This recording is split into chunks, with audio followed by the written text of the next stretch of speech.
დიახ, მე მგონი უკვე დრო არის რომ დავიწყოთ. საღამო მშვიდობის ძვირფასო მშობლებო და მსმენელობო, მოგესალმებით ყველას. დიდი მადლობა მაგ ჯორჯიას რომ მოგცა კიდევ ერთხელ შესაძლებლობა და მოგვაინჭა ეს პლატფორმა რომ გესაუბროთ თქვენთვის საინტერესო თემებზე. დღეს ასევე გვექნება ფრიად საჭირო და საინტერესო ლაივი.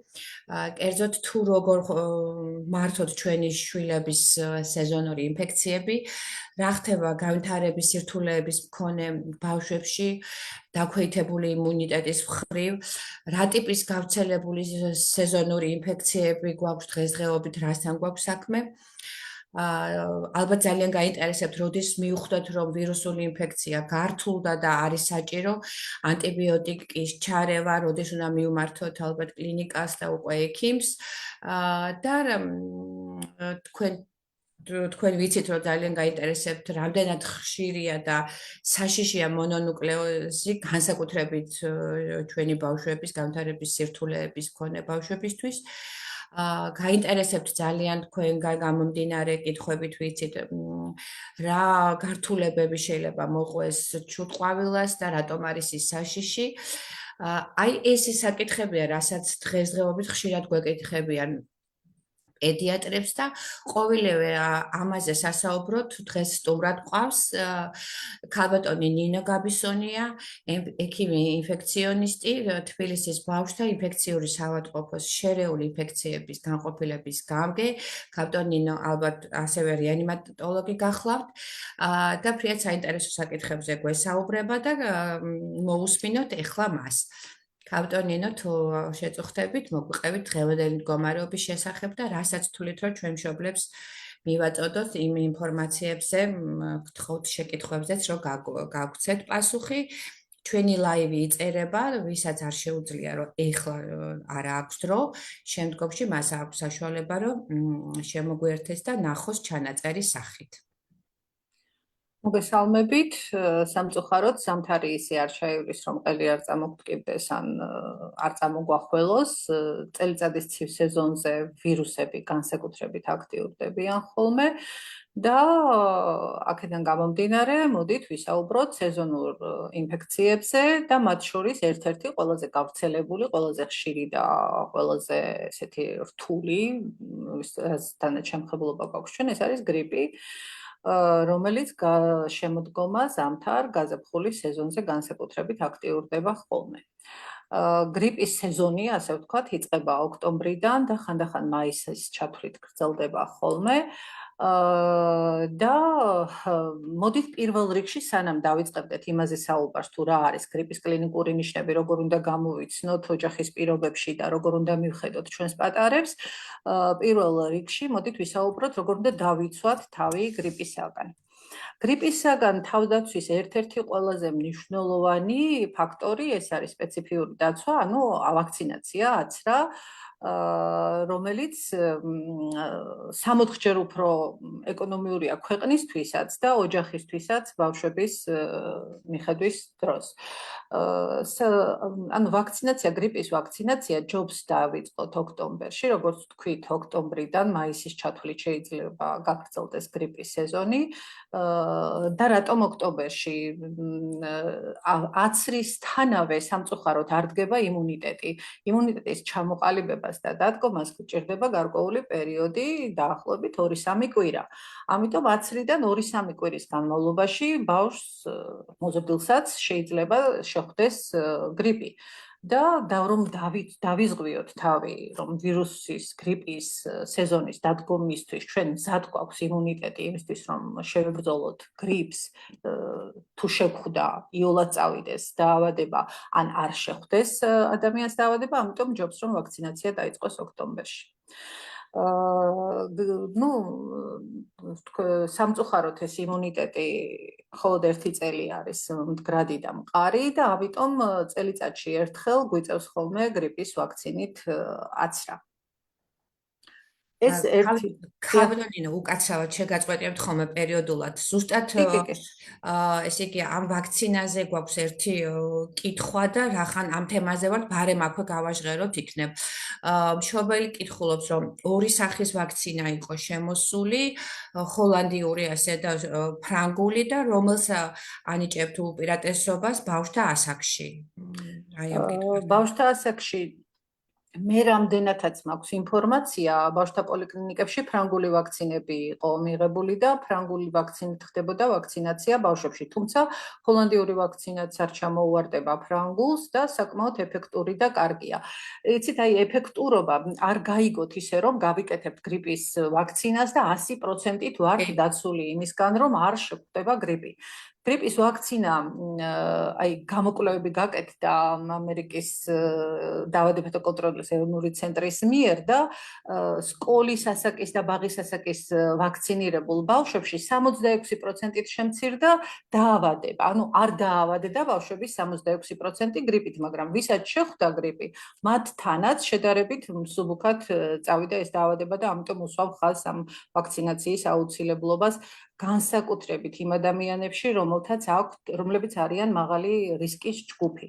მაღალი რისკის ჯგუფს მიეკუთვნებიან ის პაციენტები, რომლებთაც საზოგადოდ აქვთ სასუნთქი გზების ქრონიკული დაავადებები, გულსისხლძარღვთა სისტემის ქრონიკული დაავადებები, დიაბეტი, სიმსუქნე, არის რისკ ფაქტორი ასაკიც, აი ახალშობილთა ასაკი 2 წლამდე განსაკუთრებით საშიშია, თუმცა გრიპის ვაქცინაცია 6 თვის ასაკიდან იწყება, 6 თვემდე არ ხდება აცრები და ამასაც აქვს თავისი მიზეზი. 6 თვემდე ასაკში ფიქრობენ, რომ დედის იმუნიტეტი ჯერ კიდევ გადმოყოლილია და თანაც იმუნური სისტემა 6 თვემდე ასაკში არ არის ისეთი ჩამოყალიბებული და მდგრადი, რომ კარგი იმუნური პასუხი იყოს ვაქცინაზე და ჩამოყალიბდეს კარგი იმუნიტეტი და ამიტომ 6 თვის ასაკის ზევით ხდება ბავშვების აცრა. ну კიდევ ერთი თავის დაცვის საშუალება ვაქცინის გარდა ეს არის პირადი ჰიგიენის წესების დაცვა. გრიპი არის ჰაერწვეთოვანი ინფექცია, ცემინების, ხველების, სუნთქვის დროსაც გამოიფრქვევა ჰაერში, ოთახში და პაციენტთან კონტაქტის შემთხვევაში ძალიან მარტივად შეიძლება მოხდეს დაავადება ჯანმრთელი ადამიანისა და ამიტომ პირბადის გამოყენებას აქვს ძალიან დიდი მნიშვნელობა და ასევე პირადი ჰიგიენის წესების დაცვას, იმიტომ რომ ვირუსი ხდება საყოფაცხოვრებო ნივთებზე, ზედაპირებზე, ხელზე, დაცემინების დახველების დროს, როდესაც ხელს იფარებს ადამიანი წყურ ზედაპირზე და ხელის ხელი თუ არ იქნა ძალიან ხშირად დაბანილი, ამ შემთხვევაში აი ამ ხელით რასაც შეეხება, იმასაც აბინძურებს და ასეთი ზედაპირებიდან, ხელიდან შეიძლება მარტივად მოხდეს ადამიანის დაინფიცირება. დიახ, ну, აი დაინფიცირდა ბავშვი სამწუხაროდ და გახდა ავად. როგორ უნდა შევატყოთ, რომ ეს არის გრიპი? ანუ რა სიმპტომატიკა აქვს გრიპის? მოდით ჯერ ვიტყვი იმას, რომ გრიპის გამომწვევი ვირუსები, ანუ გრიპის ვირუსები არის 3, A, B და C ტიპის ვირუსები. აქედან A ტიპის ვირუსი იწვევს პანდემიურ გრიპებს, რომელიც დაახლოებით 15 წელიწადში ერთხელ მთელ სამყაროში არის ხოლმე. B ტიპის გრიპი, ეს არის ის სეზონური გრიპი, რომელიც ყოველწლიურად ცირკულირებს მთელს სამყაროში და არა აქვს არც ქვეყნის ეკონომიკურ და ესეთ განვითარებას მნიშვნელობა, არც ასაკს და არც არაფერს საერთოდ ცირკულირებს მაინც სამწუხაროდ ზამთრის სეზონზე ეს ვირუსი, B ტიპის ვირუსი და იწვევს გრიპს. ну C ტიპის გრიპი შედარებით გრიპი ბრჭყალებში უკვე გრიპის ვირუსია, მაგრამ გაციებით მიმდინარე დაავადებებს უფრო იწვევს, ძალიან მსუბუქად მიმდინარეობს და აი ჩვენ რომ გაციებას ვეძახით ცხვირიდან რომ გამონადენია კატერალური მოვლენები, ყელის ტკივილი, მსუბუქი და 37.5 გრადუსი ტემპერატურა, ანუ სუფებრილიტეტი, აი ასე ამ მსუბუქის სიმპტომატიკით შეიძლება ჩათავდეს. თუმცა ბეჭდგუფის გრიპი საკმაოდ მძიმედ შეიძლება მიმდინარეობდეს და მოდით ახლა ვისაუბროთ იმაზე, თუ შეხვდა ბავშვს გრიპი, რა უნდა ვქნათ. გრიპის დამახასიათებელი სიმპტომატიკა ეს არის პირველ რიგში ცხელება. მაღალი ტემპერატურა 38 გრადუსზე ზევით, 38.5-39.40-ით შეიძლება იყოს ტემპერატურა და გრიპის დროს ტემპერატურული რეაქცია გრძელდება დაახლოებით 4-5, მაქსიმუმ 6 დღის განმავლობაში. გარდა ამისა არის თავის ტკივილი, სახსრების ტკივილი, კუნთების ტკივილი, შეიძლება იყოს ყელის ტკივილი, ხველა, თუმცა კატერალური მოვლენები სულაც არ არის აუცილებელი და მხოლოდ ცხელებით და ტემპერატურითაც შეიძლება მიმდინარეობდეს გრიპი. რა ვქნათ თუ ნახეთ რომ ჩვენს პატარას, ჩვენი ოჯახის წევრს დაეწყო აი ესეთი ჩივილები. პირველ რიგში სიმპტომების გამოვლენისთანავე ვეცადოთ რომ სახლში მოსვენებულ მდგომარეობაში იყოს დაავადებული. ნახევრად სწორით რეჟიმს ვეძახით ჩვენ თუ შეუძლია აქტიურია და შეუძლია სახლში მოძრაობა, თამაში, გართობა, ეს შეზღუდული ნამდვილად არ აქვს, მაგრამ ჯობს მაინც იყოს მოსვენებულ მდგომარეობაში და ბევრი არ ერბინოს, არ იხტუნაოს და არ იცელქოს. დიდი რაოდენობით სითხე უნდა მივაწოდოთ ამ დროს დაავადებულს და რატომ ვაწოდით დიდი რაოდენობით სითხეს. ცხელების გამო სითხის დანაკარგი არის მეტი, ანუ ზედაპირებიდან ურთქლდება სითხე, ოფლთან ერთადაც გამოიყოფა სითხე, როდესაც ტემპერატურა ქვევით იწევს და სითხე იკარგება. ამიტომ სასურველია, რომ დიდი რაოდენობით სითხე მივაწოდოთ დაავადებულ ადამიანს. უცებ გეტყვით, ეხლა ჩვენი მშობლები ალბათ ფიქრობენ კიდეც და ხანდახან ძალიან არის გაძნელებული, ვთქვათ, ეგრეთ გაჯიუტებული სიტუაციების დროს, რომ ვერ ვაწოდებთ, ხო, არც ისე არის საქმე, რომ ვთქვათ, ალბათ ვთქვათ, სხვა ტიპის სითხის მიწოდება იყოს საჭირო და რამე რჩევას ხო არ მოგწევთ ამ წუთში, რომ ეს სითხე ხო შეიძლება ალბათ რო იყოს ძალიან არ გვინდა რომ ტკბილი სითხე მივაღებინოთ, მაგრამ როცა იძულებულები ვართ, ხო შესაძლებელია რომ ვთქვათ განვითარების დარღვევის შემთხვევებში ვიხმაროთ ეს მეთოდიკაც, რომ ტკბილ სითხეზეც იყოს საუბარი, ხო? დიახ, იცით, აი ვახტანგ ბოჭორიშვილის ლექციებს ვესწრებოდი ხოლმე და ასეთ რამეს ამბობდა ხოლმე ბატონი ვახტანგი, რომ როდესაც სითხის საჭიროება არის გუბის წყალი დალიოს, ოღონდ დალიოს და ამიტომ სითხეს თუ წყალს არ სვავს, ელექტროლიტს არ სვავს ბავშვი, მაშინ ვეცადოთ რომ დავალევინოთ ის სითხე, რასაც სვავს. თუნდაც კოკა-კოლა, ოღონდ დალიოს. ნებისმიერი სითხე, სასურველია ჩირის ან ხილის კომპოტების სახით იყოს ეს სითხე ძალიან დაშაქრული თუ არ იქნება კიდევ უკეთესი. აი ამ ხილის კომპოტების უპირატესობა და ჩირის კომპოტების უპირატესობა არის ის, რომ ხანდახან მასში ელექტროლიტს ისე შევაპარებთ ხოლმე, რომ ვერ წხვდებიან ბავშვები, რომ ელექტროლიტი არის შიგნით და ნატრიუმის და კალიუმის დეფიციტის შევსებაც ხდება ამ დროს და ამიტომ ეს არის ძალიან მოხერხებული. ანუ რა მეთოდითაც როგორც მოახერხებენ სითხის არა მაქვს ამ წუთას საუბარი მხოლოდ და მხოლოდ ელექტროლიტზე, იმიტომ რომ ვიცით ჩვენ რომ პატარები ჯიუტობენ, არ სვავენ, არ მოწონთ მისი გემო და როგორმე მოვახერხოთ და მივაწოდოთ სითხე. ამას გირჩევთ. რაც მინდა კიდევ გირჩიოთ, იცით, როდესაც არის გრიპი, გაციებით მიმდინარე დაავადებები, ამ დროს ოთახში ჰაერის დატენიანებას აქვს ძალიან დიდი მნიშვნელობა. აი ხანდახან ურჩევთ ხოლმე, რომ ახლა ელექტროჩაიდანი დიდხანს ვერ ითუხთუხებს და ამიტომ გაზზე შემოდგან რაიმე ჭურჭელი ჩაასხან წყალი შიგნით და ეს ადუყონ დაბალ ცეცხლზე ისე რომ მოხდეს მისი აორთქლება და ოთახში ჰაერი იყოს დატენიანებული, იმიტომ რომ გაცილებით უადვილდებათ სუნთქვა, გაცილებით უფრო კომფორტულად გრძნობენ ამ დროს თავს და აი ხველაც კი მცირდება ამ დროს, ეს არ არის საჭირო პირდაპირ ინგალაცია აი ამ ორთქლის ზევით. დიახ, კიდევ რა შემიძლია გითხრათ, უმნიშვნელოვანესია სუფთა ჰაერი.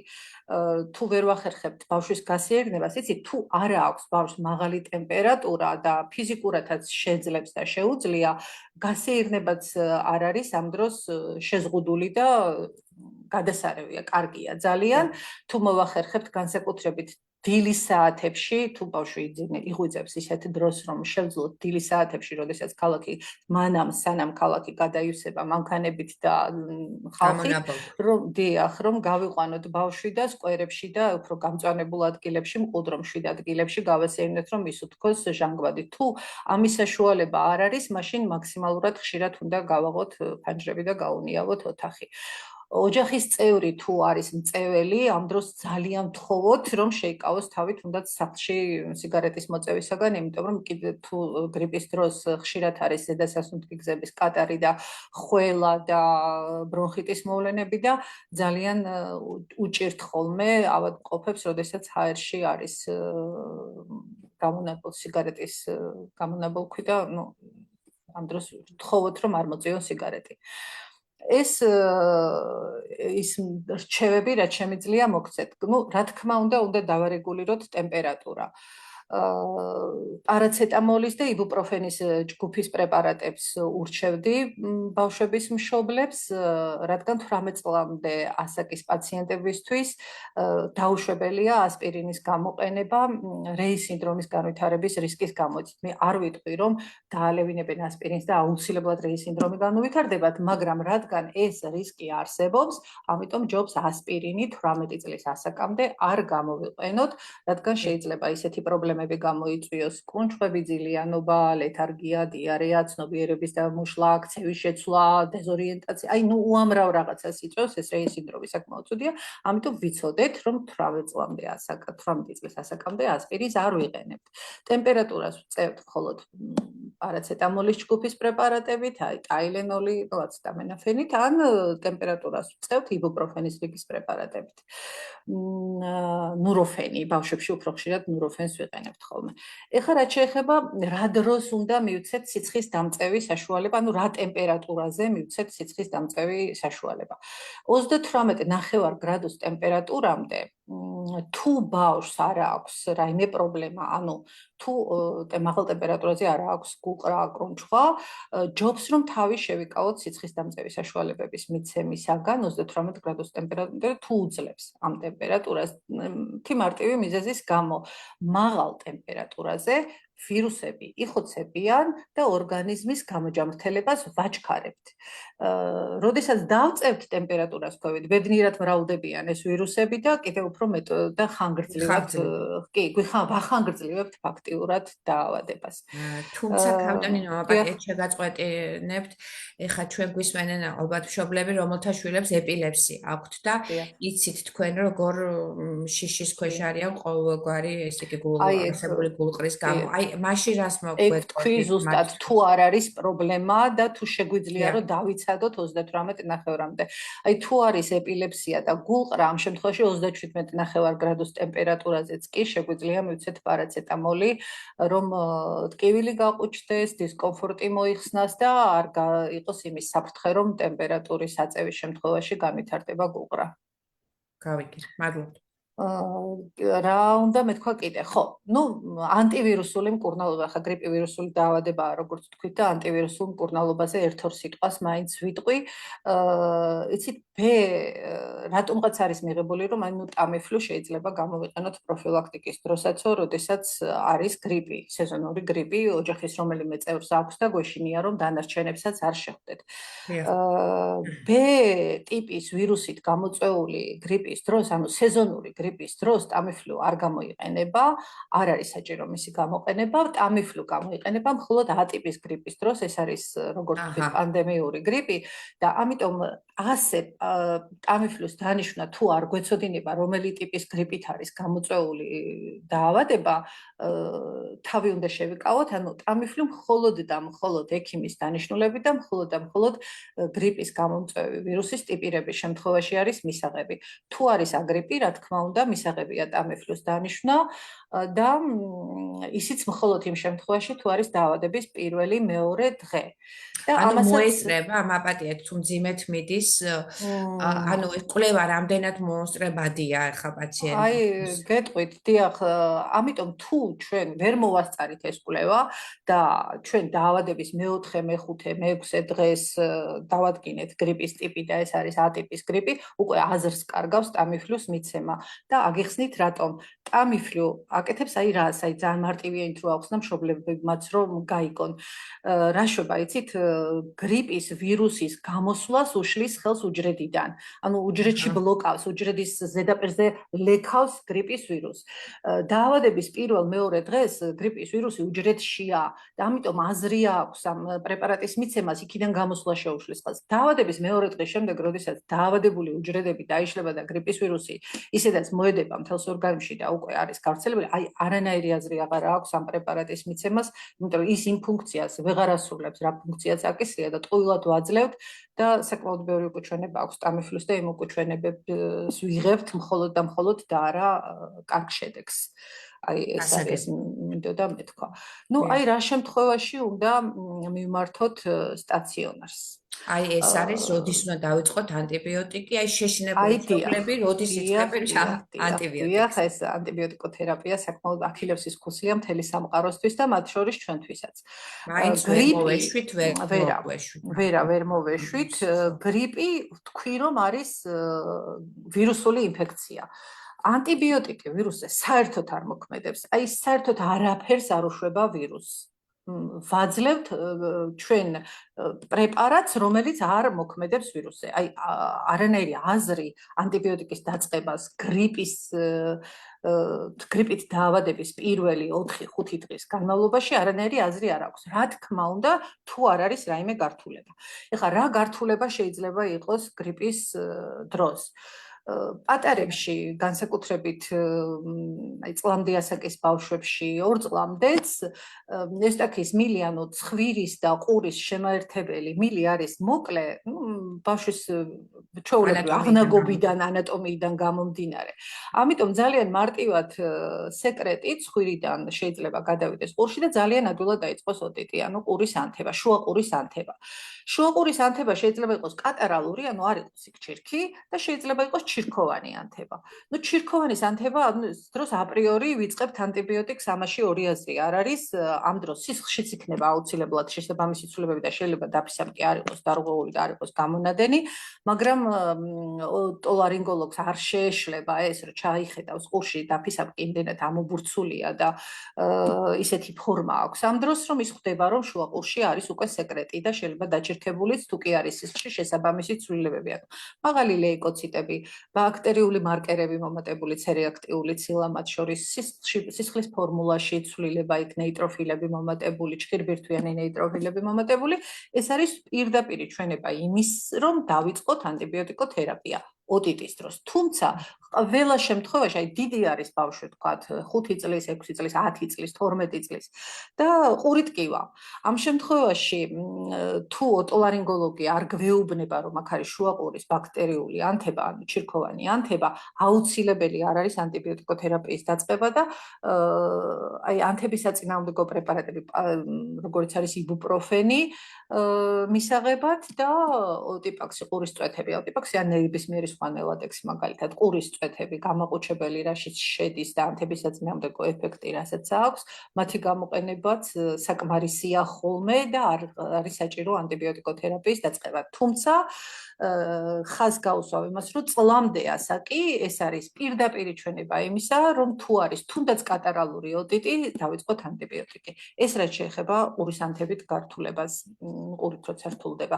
არის კიდევ თქვათ თუ აქვს ბავშვს ქრონიკული ტონზილიტი, ძალიან ხშირად რთულდება ხოლმე ჩირქოვანი ტონზილიტით და ყელში ჩნდება ჩირქი. ამ შემთხვევაში სისხლში რაც ჩამოთვალე ოტიტის დროს, ჩირქოვანი ოტიტის დროს, იგივე ცვლილებები ჩნდება და ესეც არის ჩვენება იმისი, რომ ჩავრთოთ უკვე მკურნალობაში ანტიბიოტიკი. პნევმონია, ფილტვების ანთება, ესეც ერთ-ერთი გართულება გრიპის. როდესაც უკვე ქვედა სასუნთქი გზები ჩაერთვება ხოლმე პროცესში და იწყება ფილტვების ანთება. ამ შემთხვევაშიც, რა თქმა უნდა, ანტიბიოტიკოთერაპია მისაღები კი არა და უკვე აუცილებელია და დიახ, სწორედ ეხლა არ შემოსულა კითხვა, მაგრამ რახან ამ თემას შევეხეთ, აი ზუსტად დღეს იყო პაციენტი, რომელიც ამბობდა, რომ აი ასე ცხელების გარეშე სატურაცია შენარჩუნებული, პნევმონიით იქნა შეყვანილი ბავშვი, დიახ, არ ვიცი, მგონი თქვენ კლინიკაში თუ რომ მეორე ინფექციურ განყოფილებაში, იმაზე ყაზბეგის გამზირზე არ ვიცი ზუსტად რომელიღაც კლინიკაში მოხვდა, ზუსტად ამ ერთი კვირის წინ და რას გვეტყვით, აი ცოტა შეშინებული იყო ჩვენი მშობელი, რომ კიდე ერთხელ რომ დამემართოს ასეთი რაღაცა, რომ არ მქონდა სიცხე, გამირთულდა და ნუ აი რენტგენზე აჩვენა. რენტგენოლოგიურად დადასტურდა, კი ბატონო. არის ესეთი შემთხვევები და სხვათა შორის კოვიდის დროს იყო ძალიან ბევრი ასეთი შემთხვევა, როდესაც ტემპერატურა არ იყო მაღალი, სუფებრილიტეტით მიდიოდა 37.5, შეიძლება 1-2 დღე 37.5 და მერე ეგეც არა, დიდად არ იყო ხველება გამოხატული, სატურაცია შენარჩუნებული, 88-99-იც კი იყო სატურაცია და რენტგენოლოგიურად გვიდასტურდებოდა ხან ორმხრივი პნევმონია. საქმე რაშია, ეს აშინებთ, მე მგონი კაპიტონინო. მესმის რომ ეშინიათ და ძალიან კარგად მესმის მათი, მაგრამ საქმე რაშია, და ეხა ეს ბავშვი რაღაცის გამო მოხდა კლინიკაში. არ არსებობს პნევმონია ისე ტემპერატურაც რომ არ იყოს, სატურაციაც რომ არ იყოს დავარდნილი და ხველებაც რომ არ იყოს, რაიმე სხვა ჩივილი რომ არ იყოს. რაღაცა ჩივილი აუცილებლად შეაწუხებს მშობელს. ადინამია, სისუსტე, სახეზე არის სპეციფიური, ახლა ჩვენთვის ექიმებისთვის ადვილია ისეთი ფერი აქვს, მორუხო ფერი აქვს სახეზე, ხვდებით ხომ, ამას ნამდვილად ექნება პნევმონია გვითხოვს კიდევაც, სულ რო არ არის ხველა. ხასიათის ცვლილება, აი არ მოგწონს შენი შვილი. რაღაცა მიზეზების გამო შეიცვალა მისი ხასიათი, მოწყენილია, მოთენთილია, უფრო მეტად წვება, საკვებს კარგად არ იღებს. აი ყველაფერი ეს არის ის სიმპტომატიკა, რაც ჩვენ გვეუბნება, რომ ბავშვს უჭირს. არ ვიცით კი ბატონო, რომ არის პნევმონია, მაგრამ აუცილებლად უნდა მივმართოთ ექიმს და ის მიიღებს მერე გადაწყვეტილებას, რა კვლევა გააკეთოს და ადვილად მივალთ უკვე დიაგნოზამდე და ჩამოვყალიბდებით რა ვქნათ და როგორ მოვიქცეთ. ასეთი ბავშვი მშობელმა არავითარ შემთხვევაში არ უნდა გააჩეროს სახლში და ჯობს მიმართოს ექიმს. მე პირადად მქონდა ასეთი შემთხვევა დაახლოებით 1 თვის წინ, მოვიდა დედიკო და მეუბნება, რომ აი არ მომწონს ბავშვი. რას ნიშნავს არ მოგწონს, მეუბნები. აი არ მომწონს, რაღაც აი თითქოს ისეთი აქტიური არ არის. ფერი არ აქვს ისეთი, მოვისმინე და მარჯვენა მხარეს საერთოდ სუნთქვა არ ტარდებოდა, ყარუფილტვი იყო, ახლა მოსმენით დედა ხო არ უსმენს შულს, აუსკულტაციური მონაცემები მაინც ძალიან მნიშვნელოვანია და ამიტომ ექიმს უნდა მიმართოთ ამ დროს აუცილებლად დედიკოებო, რომ მოისმინოს ფილტვი და ვნახოთ თუ იქ არის რაიმე ცვლილებები, სასწრაფოდ რენტგენი გადავიღოთ და დავიწყოთ მკურნალობა. მადლობა. ეს ანტიბიოტიკოთერაპიას რაც შეეხებოდა გრიპის დროს, ხო, და გართულებებს. ახლა გრიპი უამრავი რამით შეიძლება გართულდეს, ახლა ყველაფერს მოდით ახლა ჩამოვთვლით, უბრალოდ ვიცოდეთ, რომ თუ ტემპერატურა ხანგრძლივდება 4-5 დღეზე მეტ ხანს, 4 არა, 5-6 დღეზე მეტ ხანს, ეს ნიშნავს, რომ გრიპი დამთავრებულია და ეს ამ ცხელებას აქვს თავისი სხვა მიზეზები და ამ დროს ჯობს, რომ მეორადი ინფექცია. ხო, მეორადი ინფექციისაგან დასეც ხო, გამოსარიცხათ აუცილებლად მივმართოთ ექიმს, ჯერ პირად ექიმს, უბნის ექიმს, თუ ვიცი როგორ ქვია ახლა და შემდეგ უკვე სტაციონარს თუ კი საჭიროება იქნება. კარგით, კაპიტონინო, რაღაც ჩუტყავილაზე გვაქვს კითხვა, ეთყობა ძალიან აშინებთ ჩვენ მშობლებს და თუ თქვენ გრიპის ვირუსი თუ ამოწევთ, თუ გნებავთ დაასრულეთ. კი, გადავიდეთ, არა, გრიპის ვირუსი ახლა მეტი თუ რამე შეკითხვა არ ექნებათ კონკრეტული. მოდით გადავიდეთ ახლა ჩუტყავილაზე ამ სეზონზე საკმაოდ ბევრი შემთხვევებია კლინიკაშიც ეს იმას ნიშნავს რომ გართულებები აქვთ პაციენტებს ხონერად კლინიკაში ისინი არ ხვდებიან და ვისაუბროთ ჩუტყვავილაზე, რომელიც ასევე არის ვირუსული ინფექცია და ასევე ახასიათებს სეზონურობა. და კიდევ უფრო მეტად მოდით გავუსვათ ხაზი იმას, რომ გაზაფხულზე შეიძლება კიდევ უფრო მოიმატოს, როგორც წესი გაზაფხულზე უფრო მეტად იმატებს ხოლმე ჩუტყვავილას შემთხვევები. ესეც არის ვირუსული თუმცა ეხლაც ინფექცია. გაქვს, ხო, კი, ეხლაც არის საკმაოდ ბევრი შემთხვევა. ზაფხულში ფაქტიურად არ იყო და აი სექტემბრის ბოლოდან დაიწყო და იმატებს და იმატებს ჩუტყვავილას შემთხვევები. ვარიცელა ზოსტერი არის ასეთი ვირუსი, რომელიც არის ჰერპეს ვირუსების ჯგუფის წარმომადგენელი და ეს არის გამომწვევი ჩუტყვავილასი. ჩუტყვავილას დამახასიათებელი ერთ-ერთი ნიშანი არის გამონაყარი, მაგრამ სანამ დაიწყება გამონაყარი, ბავშვს შეიძლება ჰქონდეს ჩვეულებრივი გაციების მაგვარი სიმპტომატიკა, იყოს სუსტად, მადა დაკარგოს, იყოს ტემპერატურა თქვა 37-37.5, შეიძლება იყოს თავის ტკივილიც, გულისრევის შეგრძნებაც, რაც ინტოქსიკაციის დამაჩვენებელია და შემდეგ დაიწყოს გამონაყარი. ხა როგორი გამონაყარი ახასიათებს ჩუტყვავილას? ეს გამონაყარი პირველ რიგში ჩნდება გულმკერდზე, მუცელზე, წელის და ზურგის მიდამოში, შემდეგ უკვე კიდურებზე და სახეზე ვრცელდება და ერთ-ერთი პათოგნომური, ანუ დამახასიათებელი და სხვებისაგან გამორჩეული ნიშანი გამონაყარისა არის ის, რომ ჩუტყვავილას დროს თავის თმიან ნაწილზე არის ხოლმე გამონაყარი, რაც სხვა ინფექციურ დაავადებებს, გამონაყარით მიმდინარე ინფექციურ დაავადებებს არ ახასიათებთ. ჩუტყვავილას გამონაყარი თავიდან არის მაკულურ პაპულურს ვეძახით ჩვენ ექიმები, ეს არის კანის ზედაპირიდან ამოწეული მოწითალო ფერის გამონაყარი, რომელიც შემდეგ იკეთებს თავს ბუშტს, რომელიც არის სითხით სავსე. აი ასეთი ელემენტები მთელ სხეულზე არის მოფენილი და დაახლოებით 5-6 დღის განმავლობაში ჩნდება ახალი ელემენტები. აი პირველ დღეს გაჩნდა ხო გამონაყარი, აი ესეთი რაღაცა ვარდისფერი გამონაყარი, მეორე დღეს ის გაიკეთებს ბუშტს, მაგრამ მეორე დღეს შეიძლება ახალი გამონაყარი გაჩნდეს ისევ ისეთი წითელი, რომელიც მესამე დღეს გაიკეთებს ბუშტს და ამიტომ ვეძახით ჩუტყვავილას გამონაყარს პოლიმორფულ გამონაყარს. ამიტომ ერთდროულად შეიძლება იყოს სხვადასხვა ტიპის გამონაყარი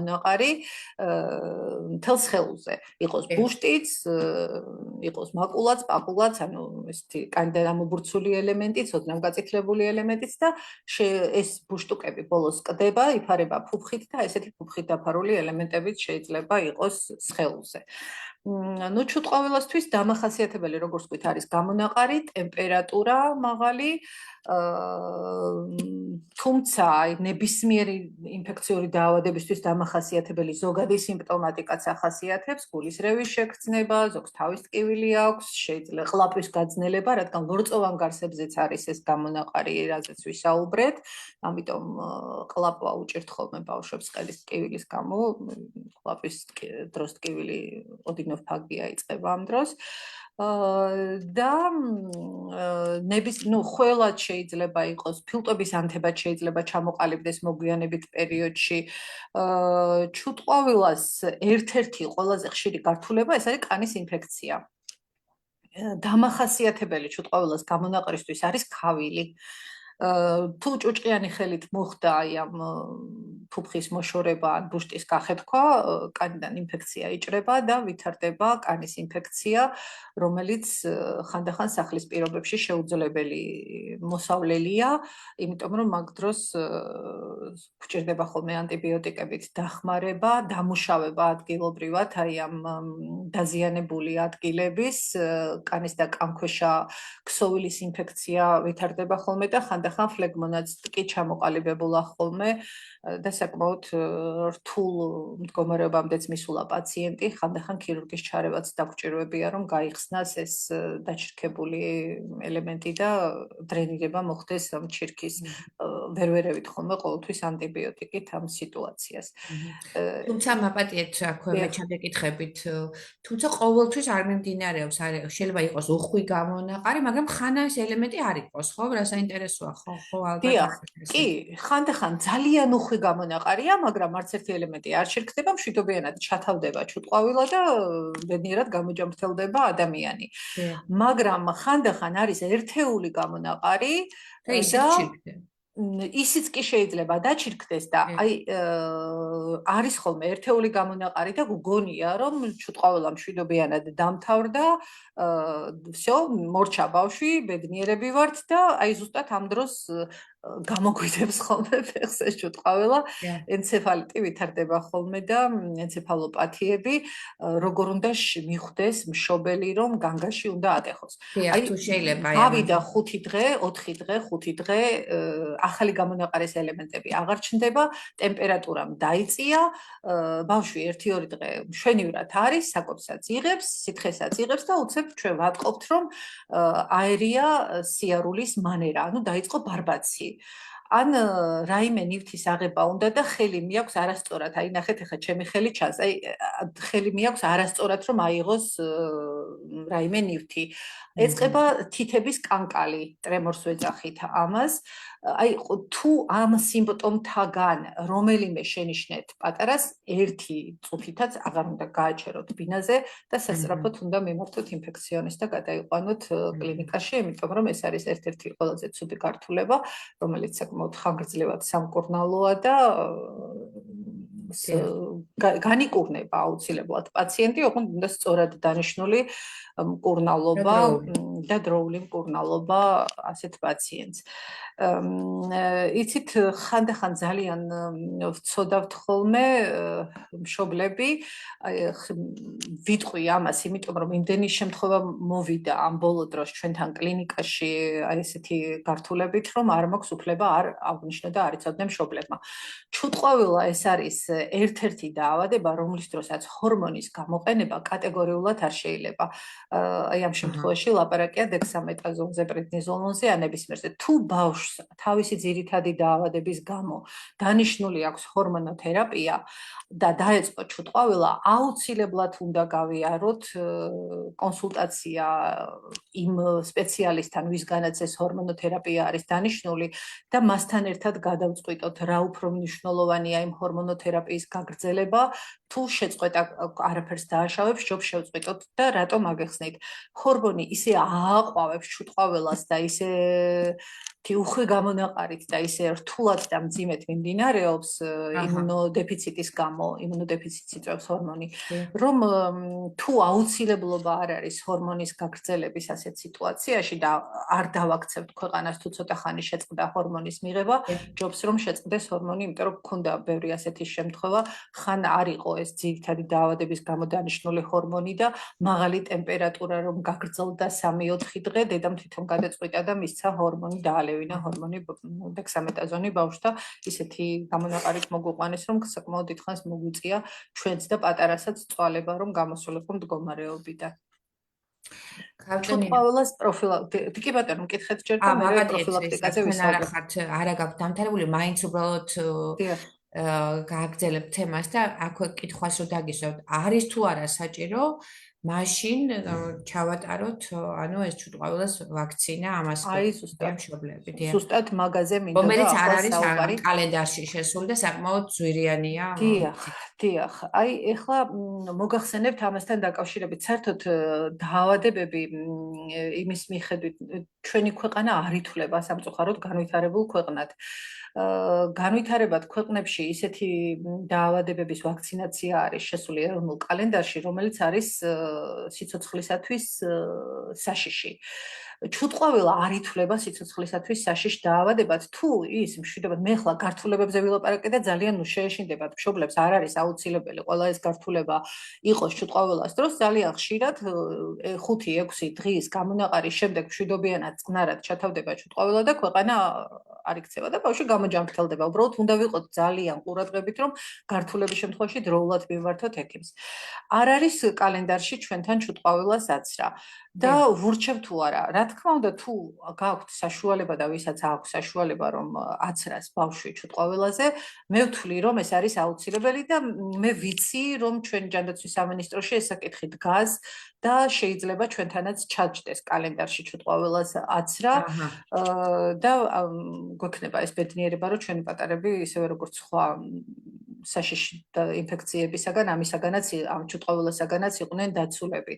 მაგრამ ვისაც საშუალება აქვს, მე მაინც ურჩევ, რომ აცრან ჩუტყავილაზე ბავშვი, იმიტომ რომ ძალიან კონტაგიოზური დაავადება, იცით, თუ გადატანილი არ გაქვს ჩუტყავილა, ან აცრილი არ ხარ ჩუტყავილაზე, კონტაქტის შემთხვევაში 99% არსებობს შანსი იმისი, რომ დაავადე ჩუტყავილად. და ამიტომ, რადგან აცრა ასეთი კარგი საშუალებაა იმისი, რომ დაგვიცვას დაავადებისაგან, რა თქმა უნდა, ურჩევდი მშობლებს, რომ აცრან ბავშვები. აქვე ჩაგეკითხებით, რა ხდება მშობლების თვალსაზრისით, რამდენად საშიშია, რომ გადაედოს დიდებსაც. ალბათ არის, ხო, კი, აი ახლა პოტენციურად. ვისაუბრე ზუსტად თუ დედას ან მამას არ აქვს მოხდილი ჩუტყავილა, თითქმის 100%-იანი შანსია იმისი, 99%-ია შანსი იმისი, რომ გადაედოს მშობლებს და დიდებში საკმაოდ რთულად და მძიმედ მიმდინარეობს ჩუტყავილა, ასე რომ ბავშვები, როცა ბავშვი ავადობს, შენი თავი გავიწყდება, ესია საერთოდ, მაგრამ მაქსიმალურად ეცადე რომ პირბადე მაინც გამოიყენონ, იქნებ პირბადით მაინც დაიცვან თავი თუ არ არიან, ხო, თუ არ აქვს გადატანილი ჩუტყავილა. და კიდევ ალბათ გავმეორდებით, რამდენჯერმე გვიხსენებიათ ახლა თქვენც როგორც სპეციალისტმა, რომ დაგვიდასტუროთ, გადატანის შემდგომ იგი ტოვებს იმუნიტეტს და მეორეჯერ ეს დაავადება არ ხვდება ადამიანს. კი ბატონო, აბსოლუტურად დაგეთანხმებით, ირმა. რა თქმა უნდა, ეს არის მყარ იმუნიტეტს ტოვებს ჩუტყავილა მთელი ცხოვრების მანძილზე და წესით მეორედ ჩუტყავილა არ უნდა შეხვდეს ადამიანს, თუმცა მედიცინაში 2-4 არ არის და ვიტყვი იმას, რომ თუ არის იმუნოდეფიციტი, მყარი იმუნოდეფიციტი, ნუ შიდზე აღარა მაქვს საუბარი, ხანდახან, ნუ შიდსის დროს შეიძლება მეორედ შეხვდეს ჩუტყავილა ადამიანს, თუმცა არის მთელი რიგი რევმატოიდული დაავადებები, რომლის დროსაც ჰორმონოთერაპიის გამო იმუნიტეტი ძალიან დაქვეითებული და დავარდნილია და ხანდახან არის ლიტერატურაში აღწერილი შემთხვევები, რომ იყო რეციდივისტი შემთხვევა და მეორედ შეხვდა ჩუტყავილა. თუმცა წესით არ უნდა შეხვდეს, იცით როგორ არის ეს ვირუსი, გამომწვევი ჩუტყავილის ეს ვარიცელა ზოსტერის ვირუსი, ჩვენი ნერვული სისტემისადმი აქვს დიდი ტროპიზმი, უყვარს ჩვენი ნერვული უჯრედების განგლიები და რჩებიან ორგანებში და მასში მუდმივად ცოცხლობენ და ცხოვრობენ. აი, როდესაც ხდება, ვიძახით, რომ მეორედ შეხვდა ჩუტყავილა, მეორედ კი არ შეხვდა ის ვირუსი, რომელიც ჩვენთან ერთად ცხოვრობს და წესით არის მიძინებულ მდგომარეობაში, როდესაც იმუნიტეტი ქვეითდება, აქტიურდება და იწვევს უკვე მთელ რიგ პრობლემებს. კარგი, ორ კითხვა შემოგვივიდა და თუ შეიძლება გავაჟღერებ და ესე იგი გრიპის და ისევ ჩუტყავილის აცრამ უარყოფითი რა შეიძლება გამოიწვიოს გარდა ალერგიული შოკისა, რომელზეც უკვე ვიცით და ხშირად არის ხოლმე. აი უარყოფითი ალბათ აი ამ სხვას კიდე რამეს თუ დაამატებდით? მოდით ასე ვთქვათ, უარყოფითი გარდა იმ მომენტში აიცრა ბავშვი, ხო და იმ მომენტში არ მოხდა ალერგიული რეაქცია. გადავიარეთ ეს პერიოდი. აცრის შემდგომი ჩვეულებრივი სიმპტომატიკა არის ხოლმე, თუ ამას გულისხმობენ მშობლები. შეიძლება ის ადგილი, სადაც გაკეთდა ვაქცინა, გაწითლდეს, იყოს მტკივნეული, იყოს ქავილი ამ ადგილას, ამ დროს მიღებული არის ცივი საფენები და 2-3 დღეში ეს ყველაფერი ალაგდება, ან შეიძლება იყოს ტემპერატურული რეაქცია, რომელიც გაგრძელდეს 2-3 მაქსიმუმ 4 დღე, ესეც არ უნდა იყოს მაღალი ცხელება 40 და 50, ეს უნდა იყოს 37-37.5 ტემპერატურა. აი, ესეთი გართულებები შეიძლება იყოს და ეს არ არის არ შეგვაშინოს მეტ. არა, წესით არაფერი, აცრა იმდენად გვიცავს ჩვენ გრიპისაგან, რომ მე მგონი ეს მცირე დისკომფორტი გადასატანია და ჯობია გადავიტანოთ. სარგებლის იმდენად დიდია სარგებელი. ესე იგი, შემდეგ კითხვა არის კაპიტანინოს, ან თქვენ სხვა თემაზე გადახვალთ. ალბათ, ესე იგი, კუნთრუშა ტოვებს თუ არა მყარ იმუნიტეტს და ალბათ აქვე განუმარტავთ, რომ ეს სხვა ტიპის დაავადებაა და კაპიტანინო გვეტყვის, რომ კუნთრუშა რა ტიპის ინფექციას ეკუთვნის. კი ბატონო.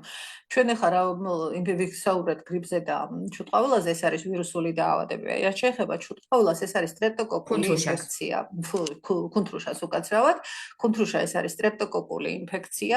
ამ დაავადებას იწვევს სტრეპტოკოკი და ტოვებს, ტოვებს იმუნიტეტს, მყარ იმუნიტეტს ტოვებს და წესით არ უნდა შეხვდეს მეორედ, თუმცა გავიმეორებ იგივეს დავიტყვი, როდესაც არის იმუნოდეფიციტი, ამ შემთხვევაში შეიძლება მოხდეს შემთხვევა ისეთი, რომ მეორედ შეხვდეს კუნთრუშა, თუმცა ეს არის ძალიან იშვიათი და თითქმის ჩამოსათვლელი შემთხვევები. დიახ და მე ჩემი ის სუმაწუხებს ეს კითხვა და სუმჭირდება ხოლმე თქვენი ჩემი კოლეგების კონსულტაცია.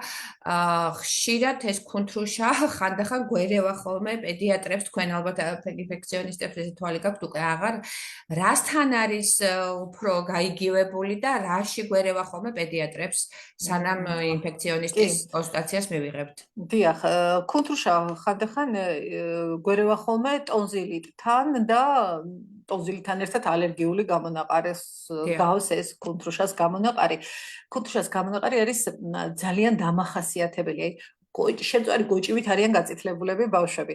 უფრო მეტად ეს გამონაყარი არის კიდურების მომხრელ ზედაპირებზე, არის საზარდულის მიდამოებში, მუცლის ქვედა ნაწილში, სახეზე და სახეზე ძალიან დამახასიათებელია ცხვირტუჩის სამკუთხედი. ანუ ცხვირტუჩის სამკუთხედი არის თეთრი და სახის დანარჩენი ნაწილი, აი ეს ნაწილი არის თეთრი, დანარჩენი ნაწილი არის გამონაყარით დაფარული, წვრილ წინწკლოვანი, წითელი ფერის გამონაყარით დაფარული. და კიდევ ერთი დამახასიათებელი ამ გამონაყარის არის ის, რომ თეთრ დერმოგრაფიზმს ვეძახით მას, აი თითის გასმის შემთხვევაში ეს გამონაყარის ადგილი თეთრდება და შემდეგ რა თქმა უნდა იბრუნებს ისევ წითელ ფორმას. ნუ ხა ტონზილებში ამ დროს არის პათოლოგიური ჩანართები.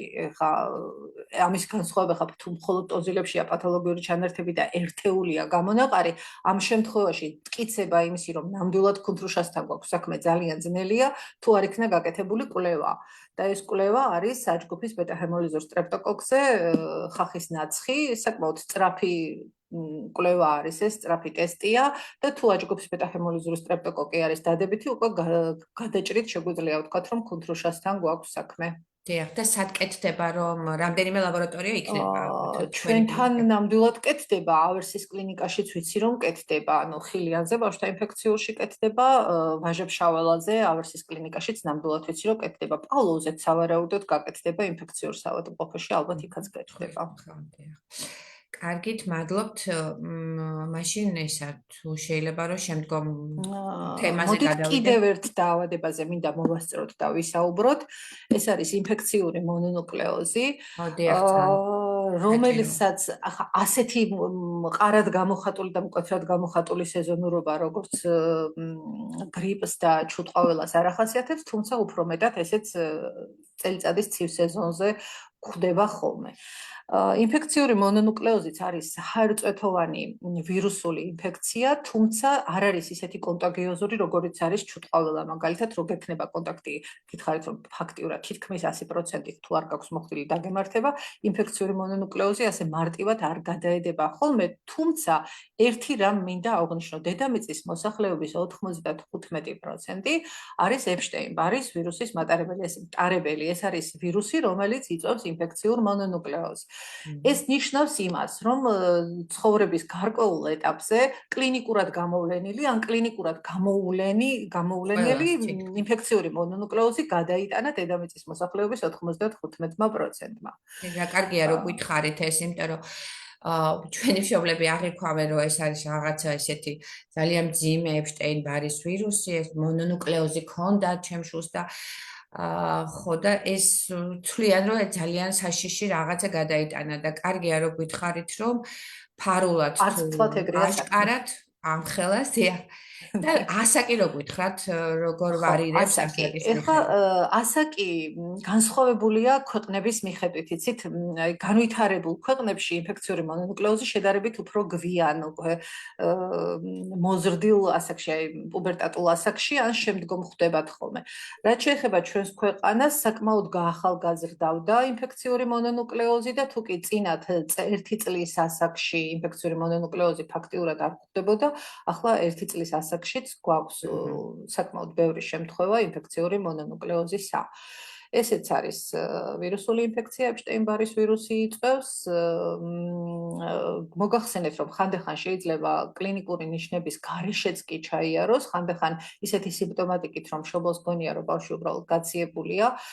დამახასიათებელი ნიშანი ერთ-ერთი, რაც მისთვის ყველაზე დამახასიათებელი ნიშანი არის ცხვირიდან სუნთქვის გაძნელება, გამონადენის გარეშე.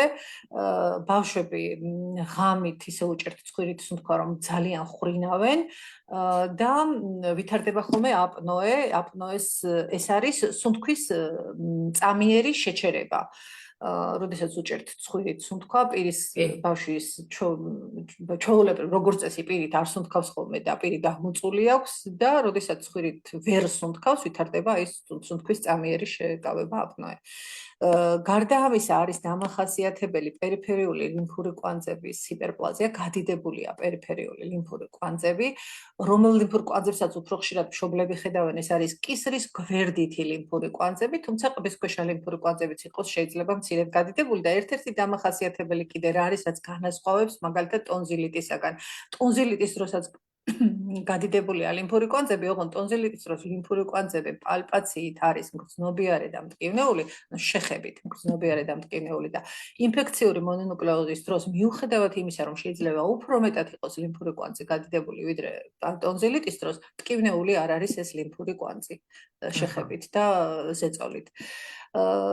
ინფექციური მონონუკლეოზი ჩვენ ბავშვებს ხანდახან უჭირთ ხოლმე განვითარების შეფერხების დროს მაგის აფიშირება და ან თუ ხანდახან გრიმასასაც ვერ გამოვხატავენ სამწუხაროდ და ამ დროს რას გვირჩევთ, რა კვლევა შეიძლება ამ დროს ხახა უნდა დათვალიერდეს აუცილებლად და ტონზილებზე არის სპეციფიური თეთრი ნადები და გამოცდილ ექიმს არაფრით არ შეეშლება ეს თეთრი ნადები ჩირქის ანუ განასხვავებს აუცილებლად ჩირქისაგან.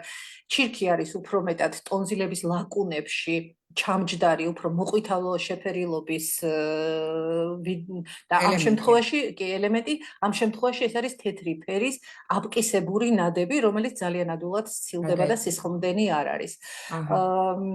აი კიდევ ერთი, ნუ ხა სისხლის ანალიზით კიდევ უფრო მეტად შეგვიძლია თამამად ვთქვათ, რომ ინფექციურ მონონუკლეოზთან გვაქვს თუ არ გვაქვს საქმე. ნახეთ, მონონუკლეოზი ეს სიტყვაც ამ დასახელება ამ დაავადების წამოვიდა იქიდან, რომ მონონუკლეარები, ანუ მონოციტები არის, მონოციტებში არის ფართო ციტოპლაზმიანი ბირთვები ჩამოყალიბდება ხოლმე ამ დროს და ეს გამოცდილ ლაბორანტს რო ჩახედავს მიკროსკოპს, ეს არაფრით არ გამოეპარება და სისხლის ანალიზში პირდაპირ გვიწერს რამდენი პროცენტია ასეთი ატიპიური მონონუკლეარები და ეს უკვე გვაძლევს ჩვენ სიგნალს ნიშანს იმისა. ხო, აი ეს უკვე ჩანს დაავადების დაწყებიდან მე-4, მე-5 დღეს. სისხლში ეს პერიფერიულ სისხლში ეს ცვლილებები და აი ზუსტი დამადასტურებელი კვლევა, რაც არის ინფექციური მონონუკლეოზის, ეს არის იმუნოგლობულინი M-ის და G-ის კვლევა, ანუ M-ის კვლევა. იმუნოგლობულინი M ხდება დადებითი და ეს არის აი უკვე უტყუარი 100%-იანი ნიშანი იმისა, რომ გვაქვს ნამდვილად ინფექციური მონონუკლეოზი ეს დაავადების დაწყებიდან ბატონო როდესაც M არის ნეგატიური, ხო? აი ამ შემთხვევაში ვაკეთებთ ხოლმე ხანდახან G-ს, იმიტომ რომ ხანდახან არის რომ პაციენტი მოგმართავს დაავადების დაწყებიდან ხან 3 კვირის და ხან 1 თვის შემდეგ და თუ აი ამ შემთხვევაში G დადებითია და ანამნეზში არ არის გადატანილი ინფექციური მონონუკლეოზი, შეგვიძლია ვთქვათ, რომ ვთქვათ ერთი თვის წინ გადაიტანა ინფექციური მონონუკლეოზი, უკვე გაქრა იმუნოგლობულინები და G არის გაჩენილი. ეს შეგვიძლია აი ამ კვლევით ვთქვათ, თუმცა მწვავე პროცესს არანაირად G არ გვაჩვენებს, ის მხოლოდ ემია და ეს არის დაავადების დაწყებიდან მეხუთე დღის შემდეგ, მეხუთე დღესაც შეიძლება არ მოგვცეს დადებითი პასუხი, ამიტომ ხანდახან ვერ ხდებიან ხოლმე მშობლები, რატომ ვითრევთ ამ კვლევისაგან ფეხს, ანუ რატომ არ ვაკეთებთ მაშინვე. აზრი არა აქვს დაავადების დასაწყისში ამ კვლევის კეთებას, ის დადებითი ხდება დაავადების დაწყებიდან 5-6 დღის შემდეგ და ამიტომ დადებითი შედეგის მიღება უფრო მეტად რეალური არის დაავადების დაწყებიდან 1 კვირის შემდეგ. დამახასიათებელია კიდევ უძლის და ელენთის გადიდება, ლიმფოიდურ ქსოვილი არის ამ დროს დაინტერესებული უფრო როგორც მოგვიანებით, ხო? მოგვიანებით და პირველ რიგში ლიმფური კვანძები და შემდეგ უკვე ეს ვირუსიც, რომელიც ცირკულირებს სისხლში, აზიანებს ლიმფოიდურ ქსოვილს, პერიფერულ ლიმფურ კვანძებს, საზარდულის, იღლის ლიმფურ კვანძებს და მათ შორის ღვიძლს და ელენთას, უფრო მეტად ელენთას, ვიდრე ღვიძლს და ელენთას საკმაოდ დიდ ზომებს აღწევს ხოლმე და მაგრამ აუცილებელი არ არის, ხო, სწორია, არ უნდა შეეშინდეთ არ არის შეფერხების დროს. არა, ნამდვილად აუცილებელი არ არის, ხანდახან არ არის ელენთა გადიდებული ზომებში, თუმცა თუ იქნა გადიდებული ზომებში, აი რამინდა ურჩიო მაშინ მშობლებს, რომ ბავშვები ფიზიკური დატვირთვისაგან დაიცვან. ფიზიკური დატვირთვა არ არის საუბარი აქ სიარულზე და თამაშზე და ჩვეულებრივ აქტივობებზე. აქ საუბარი მაქვს სიმაღლიდან გადმოხტომაზე, ისეთ სპორტზე, რომელიც შედარებით ტრავმული სპორტია, აი ასეთი მოუფრთხილდეთ ელენთს. ამ შემთხვევაში უნდა მოუფრთხილდნენ აუცილებლად, იმიტომ რომ არსებობს ელენთის გახეთქვის თეორიული საფრთხე. ქავდანინო, ხანდახან არის ხოლმე, რომ აი მშობლები გვეკითხებიან, რომ აი ჩემმა შვილმა გადაიტანა ეს მონონუკლეოზი და კიდე გადაიტანა და კიდე არის და ამის შემდეგ ძალიან დამისუსტდა. და კითხვაც ზუსტად ასეთი არის, აი ბარემ კითხვასაც წაგიკითხავთ და ორივე თემა ალბათ გაერთიანდება. ესე იგი, კითხვა მაქვს ასეთი, თუ არსებობს პრევენცია ან იმუნიტეტისათვის რაიმე, რაც მუდმივ გაცებას, ხველებას და ვირუსებს აგაცილებს ბაღებსა და სკოლებში და პლუს აი ამასაც, აი მონონუკლეოზსაც რო შევეხოთ, ხშირად გადატანილი მონონუკლეოზი რა არის ეს, არსებობს ასეთი თუ აი ამ ორ კითხვაზე რო და მე მგონი ჩვენ დროც იწურება ძალიან რო არ დავყავოთ ჩვენი მშობლები. ორი სიტყვით მოგახსენებთ ამასთან დაკავშირებითაც ინფექციური მონონუკლეოზი ისევე როგორც წინაზე ჩამოთვლილი ორი დაავადება ტოვებს მყარ იმუნიტეტს და ინფექციური მონონუკლეოზი მეორედ არ შეხვდება ადამიანს. რა რო გაგვიჟღერეთ. კი, არა, ეს არის შეუძლებელი იმუნოგლობულინი G, რომელიც გაჩნდება დაავადების დაწყებიდან 1 თვის შემდეგ ცირკულირებს სისხლში მთელი ცხოვრების მანძილზე და ეს არის გარანტია მყარი იმუნიტეტისა და კიდევ ერთხელ გავიმეორებ, იმ შემთხვევაში თუ ორგანიზმის იმუნიტეტს ზოგადად შეექმნება საფრთხე და არის იმუნიტეტის დეფიციტი, აი ამ შემთხვევაში ეს ეპშტეინ-ბარის ვირუსი, რომელიც ჩვენს ორგანიზმში ასევე რჩება და ჩვენი თანამგზავრია მთელი ცხოვრების მანძილზე, შეიძლება გააქტიურდეს და გამოიწვიოს რაღაც მთელი რიგი გართულებები, მაგრამ არა დაავადება ინფექციური მონონუკლეოზი. ამ გართულებებზე ახლა ნუღარ ვისაუბრებთ, შემდგომში გარად შეიძლება გამოიწვიოს, იმიტომ რომ ძალიან ბევრია და უბრალოდ დროში ვეღარ ჩავეტევით ახლა. რაც შეეხება იმას, რა შეკითხვაც იყო, თუ არსებობს ესეთი პანაცეა, რაიმე ისეთი უკვდავების იმუნიტეტისთვის, რასაც ხშირად ვაწყდებით, რაც ან 100%-ით რომ დაგვიცვას, ასეთი ნამდვილად არაფერი არ არსებობს. თუმცა კარგი აი ესეთი და მედიკამენტი ეხლა რომ დავასახელო რომელიმე, რომელიც აი ესეთ დაგვიცავს 100%-ით და იმუნიტეტს ჩამოუყალიბებს მყარს ბავშვს თუ მოზრდილს, არ ვიქნები სწორი, არ არსებობს რეალურად ესეთი მედიკამენტი, თუმცა ომეგა-3-ით მდიდარი საკვები, სრულყოფილი კვება, ვიტამინებით გაჯერებული, ბოსტნეული, მცენარეული, ცილოვანი საკვები, რომელიც რომელიც ასევე იმუნიტეტის ჩამოყალიბებისთვის ძალიან მნიშვნელოვანია, იმიტომ რომ ჩვენი იმუნიტეტი ამინომჟავებია და სხვა არაფერი და ეს უნდა მივიღოთ, არსებობს ასეთი შეუცვლელი ამინომჟავები, რომელიც აუცილებლად გარედან უნდა მივიღოთ ორგანიზმში, ამიტომ სრულფასოვანი კვება, სუფთა ჰაერი, გაკაჟება ორგანიზმის, აი ეს არის ყველა ის ფაქტორი, რაც ჩვენს იმუნიტეტს დაეხმარება იმაში, რომ იბრძოლოს ვირუსების და ბაქტერიების წინააღმდეგ. კარგით, უხმესი მადლობა. მე მგონი კითხვებიც ამოიწურა და ჩვენი დრო წამოიწურა. ქაბატონინო, ძალიან დიდი მადლობა, რომ ძალიან საინტერესო საკითხები გაჟღერდა დღეს და ალბათ ზოგს არ მიეცა საშუალება რომ ეყურებინათ და თუ გაქვთ მშობლებო კითხვები გთხოვთ რომ მოგწეროთ, ქაბატონინოს გადაეცემა თქვენი საკითხები და გიპასუხებთ აუცილებლად. თქვენ კიდე ძალიან დიდ მადლობას მოგახსენებთ, რომ დაგვითმეთ დრო. და სასიამოვნო საღამოს გესურვებთ ყველას. ძალიან გამიხარდება თუ ვინმეს დავეხმარე. კარგად გრძანდებოდეთ. მადლობა. კი, ნამდვილად საინტერესო თემები იყო. მადლობა.